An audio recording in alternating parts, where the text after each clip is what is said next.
Howdy folks, I've had a couple of you ask about this problem here. This is number 7 in the section 1.2 homework from my math lab, but probably more useful is that this corresponds to number 31 in the Edwards and Penney textbook. So in this case we're given a scenario where an automobile slams on the brakes completely, has a constant deceleration of 21 meters per second squared, and takes 75 meters to stop, and we can see that by the length of the skid marks. And so the question is, how fast was this car traveling? And this is a realistic question in the sense that somebody doing an accident analysis would look at the length of the skid marks to try to determine how fast the car was going at the time the brakes were applied, assuming they were fully compressed, and assuming that this is a good description of deceleration, which there's a little wiggle room there. Anyway, so we're told that the acceleration is equal to negative 21. And by the way, everything I'm going to do is in meters per second, or meters, and then at the very end, be careful here, we'll have to convert this to kilometers per hour.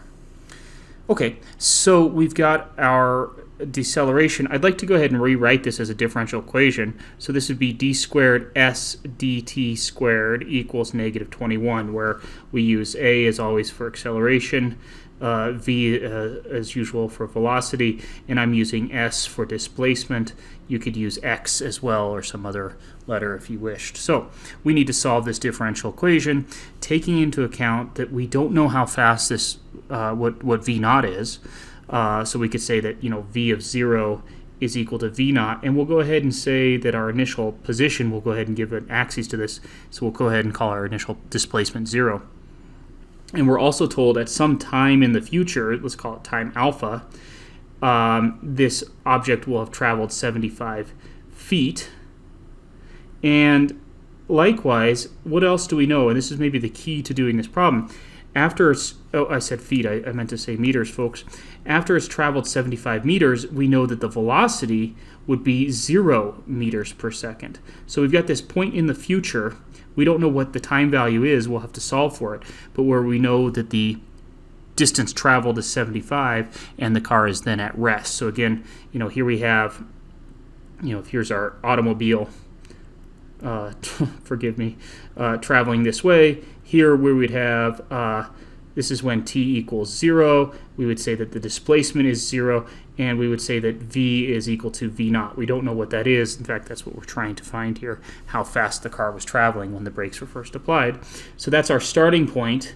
And then out here we've got some t alpha, and that will have been when we've done a displacement of 75 meters.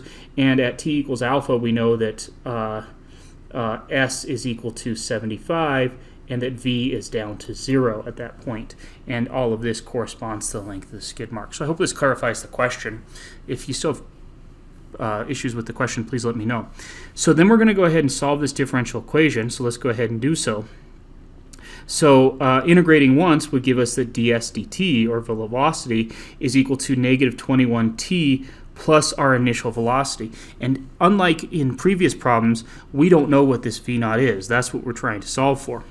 But if we integrate a second time, we would just get that s of t is equal to negative 21 halves t squared plus v naught t plus our s naught. But we said, in the way I chose to set up the problem, we said that our initial displacement is 0. That's because I chose to set the axes where the car was at the time, at the point where we're saying that's where we're starting time.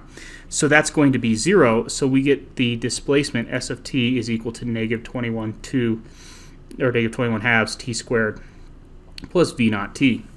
Okay, so hopefully we felt okay through this part. This is similar to questions that maybe you saw in a calculus or in a physics class. However, now it gets a little bit trickier to figure out what should I do. Well, at some time value that we haven't yet found, we know that it will have traveled 75 meters. So we're going to set s of t equal to 75 and solve for t. Okay. So if I set s of t equal to 75, we get that 75 is equal to minus 21 halves t squared plus v naught t. And here I've got, even though that v naught is in there, that's just a constant, I need to solve this for t. So we could set this up as, I'll go ahead and add these two terms over to the other side. So this gives me 21 halves t squared minus v naught t plus 75 is equal to 0. And you're going to have to solve this, and I would use either complete the square or the quadratic formula for solving this. I prefer complete the square. I'm faster with it and more accurate, but some people prefer the quadratic formula. Okay, so I've gone ahead and done the complete the square process. Again, if you prefer the quadratic formula, feel free to do so. I'm going to do a quick reminder, complete the square, but this probably isn't the best place to review it. If you have trouble, do a YouTube search or come see me. So I first took the linear coefficient here, or excuse me, the quadratic coefficient, 21 halves, and I divided that over to the other side. So I went ahead and divided all terms by 21 over 2, which had the effect of multiplying by 2 over 21 to those coefficients. I then took this constant term. You can see I took this constant term over to the other side. Here was the complete the square step where I took half this linear coefficient. When I took negative 2 v naught divided by 21, that just gave me negative v naught over 21. And I added that, squared it, and then added it to both sides. And then everything else is some algebra of combining terms. And this is also what you would get after some simplification if you use the quadratic formula. We got the two solutions to this. Now, because we're looking at this picture where this is some point in the future, we assume that T alpha, it needs to be greater than 0, and so we're only going to take the positive root here. And so we're going to use the time value T equals v naught plus the square root of v naught squared minus 3150 all over 21. That's the time that the car stops. Okay. Well, because we know that that's the time the car stops, that means that it has a velocity of 0.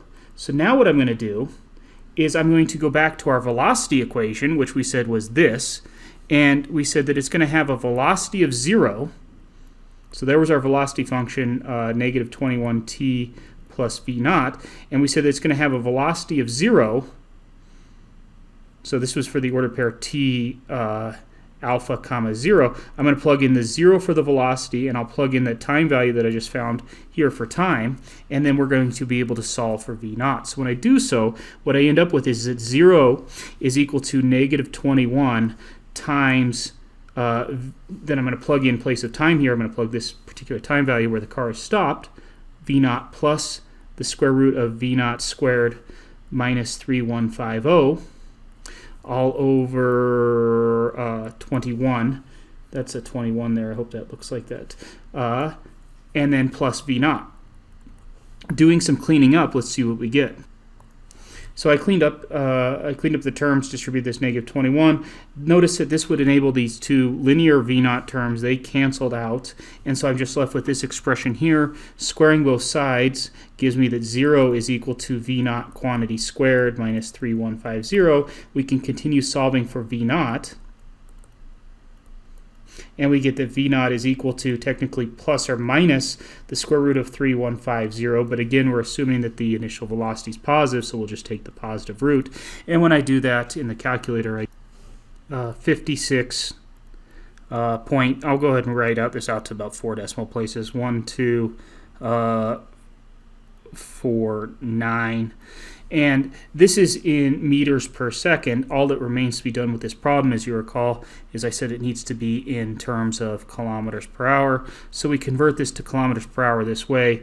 We'd have 56.1249. That's meters per second. And we're going to say that's equal to 56. And then I'm going to multiply by appropriate conversion factors. To get into hours, I'm going to say that there are 60 seconds per 1 minute. And then I'm going to say that there are 60 minutes per 1 hour. So I'm multiplying these by these conversion factors. Notice that this now puts our time into hours, which is what we want. And then we also need to multiply by the conversion factor that there are 1,000 meters in a kilometer. So we put the 1,000 meters down here so that the meters cancel as we want, and we said that 1,000 meters is equivalent to 1 kilometer. And if we do that computation in the calculator, I get approximately 202.05 kilometers per hour. And there we've got our solution. I hope this video helped. If you have any questions on it, please let me know.